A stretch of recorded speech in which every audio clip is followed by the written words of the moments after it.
Here we are at part 10 of my walkthrough for Dragon Warrior 2.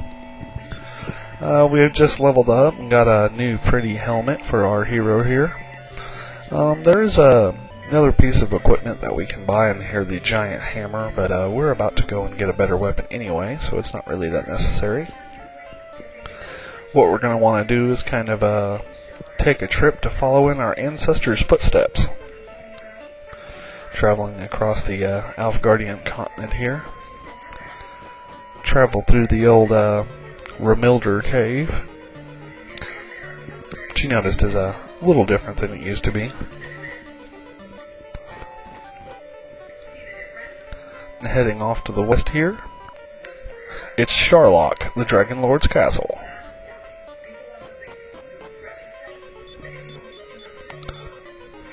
Now, the enemies in here are extremely annoying and fairly tough. So that's why we're just running in to grab the Erdrick sword right now. As you can see, we have Gorgon enemies here, complemented with some mummy men. The Gorgon enemies are extremely annoying. They have very high defense, and Ruto's about the only one that can actually do any damage to them. But unfortunately to that, they also possess very high magic resistance, so that your spells will hardly ever affect them. And they're support casters and possess a wide array of various support spells such as Surround and Defense and Increase. They're just overall, I think, one of the more annoying enemies in the game. Not necessarily all that dangerous, they're just the fights are real time consuming.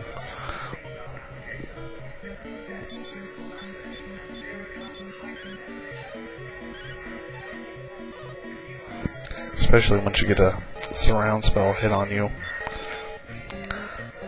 So that the few times Ruto gets to attack, he misses. Alright.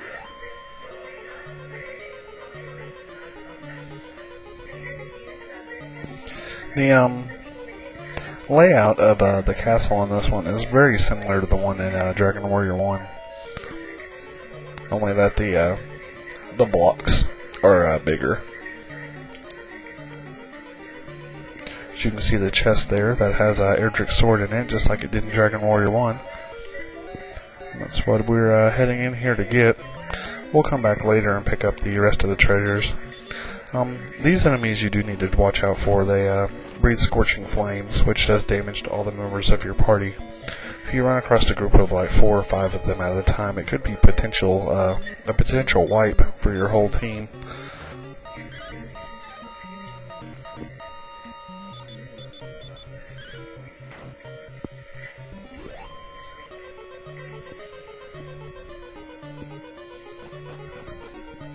Heading down these stairs here, we want to make a loop around. Head off to the west.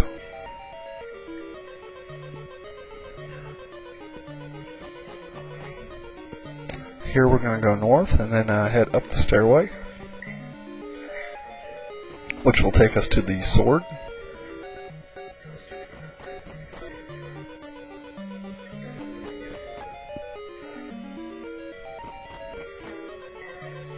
Alright, there it is. Open up the chest, and there we find the Sword of Erdrick. Which, if we equip that on Ruto, you notice it has a good 10-point attack increase boost.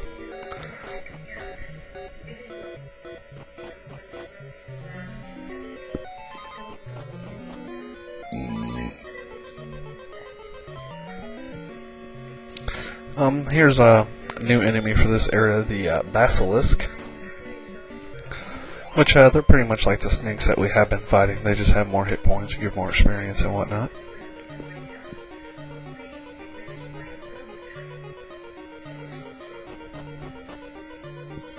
Slowly working my way out of the cave here.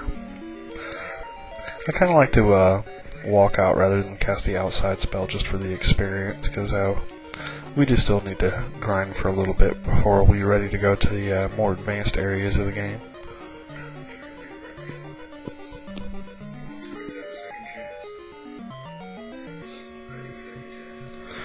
Here's a new enemy that hangs around in here, the Saber Tiger. Saber tigers do an insanely high amount of damage. Their only redeeming feature is that they have fairly low hit points.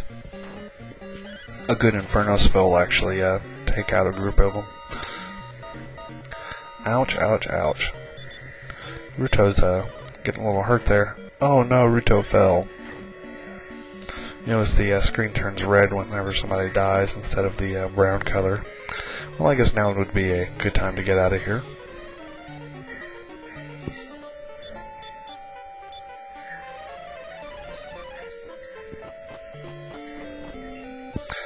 Now that we're all charged back up, we're going to start working our way to the town of Toon, which is actually kind of a little slow process here. You notice we're on the Remildr continent. Now here we have a new enemy, the Orc. I bet old Dragon Warrior 1 hero wished he had a boat. I came over here and searched the tree just for the hatedly of it, but all the old towns are gone. Where I'm heading is to the southern island, if you remember where the guy gave you the rainbow drop. There's one of those little monolith things located down in that area. Here we have another new enemy fight, the Poison Lily.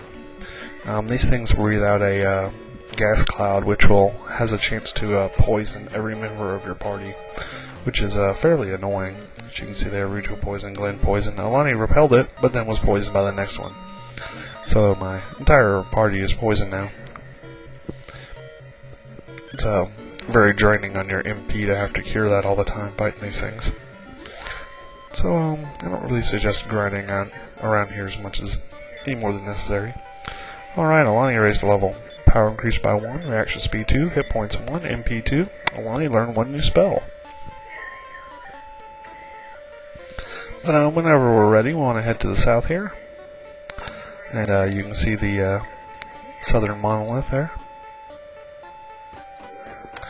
We head inside here and we talk to this guy. It says that we need the token of Erdrick to prove our heritage. But if we take our little warp pad back here, the only one that we can actually exit from is this one here, which takes us out to, this is the path to Toon, as I like to call it. Which, these enemies are fairly dangerous, especially at our level. You want to make sure you keep very high hit points. The Titan trees are capable of MP drain, and the Basilisk is capable of poisoning. Just, stuff that we have been dealing with. The sleep spell starts to lose effectiveness, but it's still a good tool to use while you're fighting these guys. Particularly the Basilisk and the Orcs can be put to sleep. Titan trees are probably best to hit with Infernos.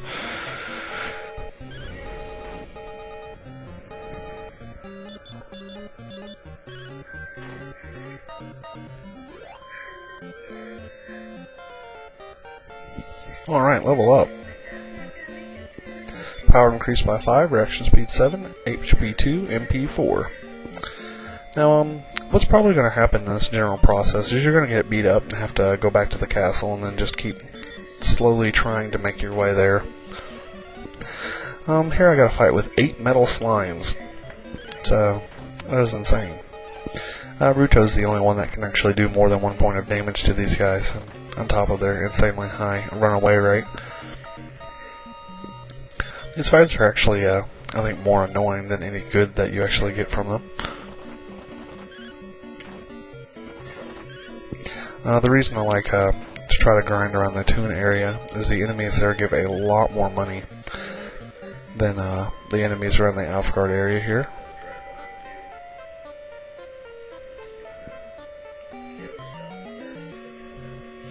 Here we got a Basilisk and 2 Orcs.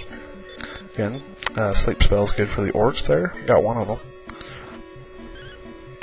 Ruto is with Erdrick's sword, still good for taking out most foes in 1 hit, which is his primary strength.